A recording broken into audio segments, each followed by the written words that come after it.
หุ้นของมาเลเซียหรือตลาดหุ้นเบอร์ซ่าค่ะซึ่งก็เป็นตลาดบ้านใกล้เรือนเคียงเรานะคะวันนี้จะมีโอกาสทำความรู้จักกับธุรกิจที่อาจจะไม่มีอยู่ในเมืองไทยนั่นคือเกมมิ่งหรือว่าเกมสลากหรือหวยนั่นเองแต่ว่าบ้านเขาคือถูกกฎหมายเดี๋ยวมาดูรายละเอียดเพิ่มเติมกันถึงภาพรวมของอุตสาหกรรมนี้นะคะผ่านช่วง Good Morning BURSA Malaysia ค่ะ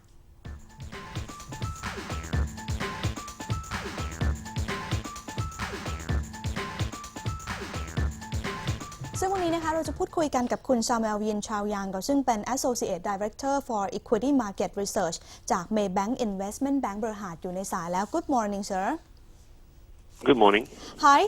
The first question would be the lottery business is not doing particularly well in Malaysia due to intense competition from illegal operators. And what made you change your mind on Magnum?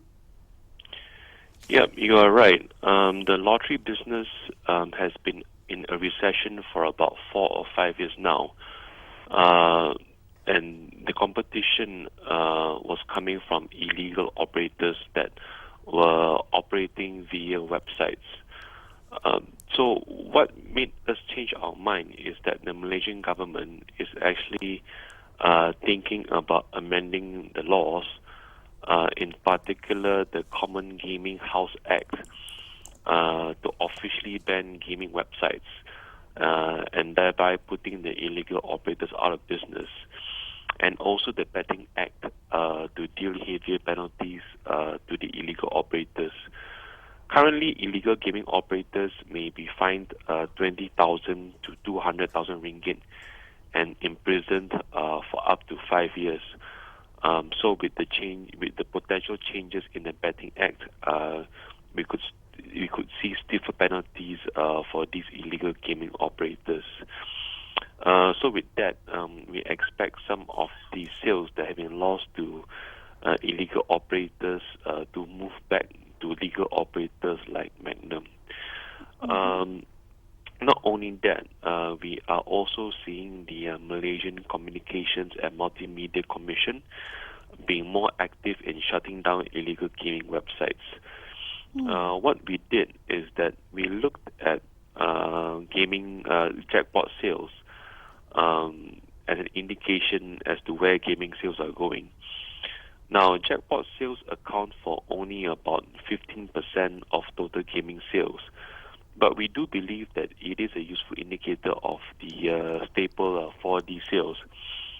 And this is because large jackpots tend to drive punters to visit outlets. And once at the outlets, punters bet not only on jackpot games but also on 4D games. And we are seeing the jackpot sales beginning to rise again. Alright, so you said that its jackpot sales are recovering, but does that necessarily mean that 4D sales will recover as well? There are some quarters where there is no correlation between jackpot sales and 4D sales. Those quarters tend to be the first quarter of every year, and that's only because in the first quarter of every year, that tends to be when Chinese New Year is held. And during that time, 4D sales tend to outpace jackpot sales. But during the second to the fourth quarters, again, large jackpots tend to drive punters to visit outlets. And once they are there, they tend to bet not only on jackpot games but also on 4D games. And we are seeing both of them recover as of late. All right. In terms of the earning, Magnum's first quarter of this year net profit was down 24% year on year. Do you think that your annual dividend forecast of about 16 cents is sustainable? That is a very good point. But the thing about the first quarter of last year was that the base was extremely high. The earnings back then was about 90 million ringgit.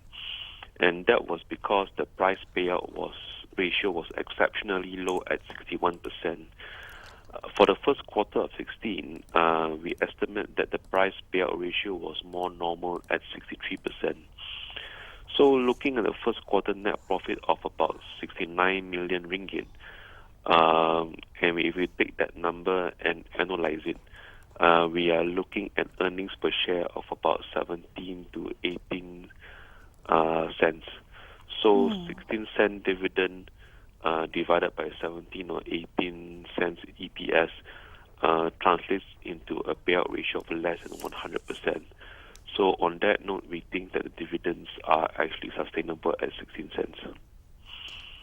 All right, in summary, what is your investment thesis on Magnum and what are the merits it compelled you to upgrade it from hold to buy? Right.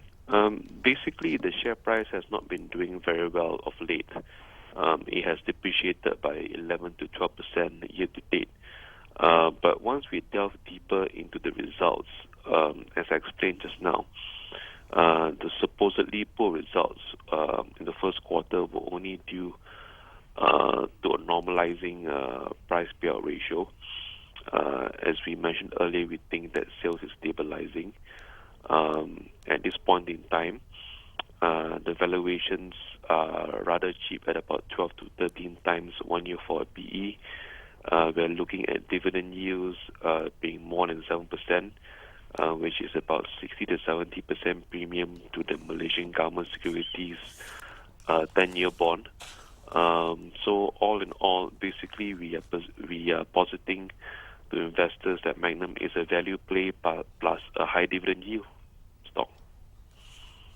Okay, all right, that's very interesting. So thank you very much for joining us today. Okay, you're welcome.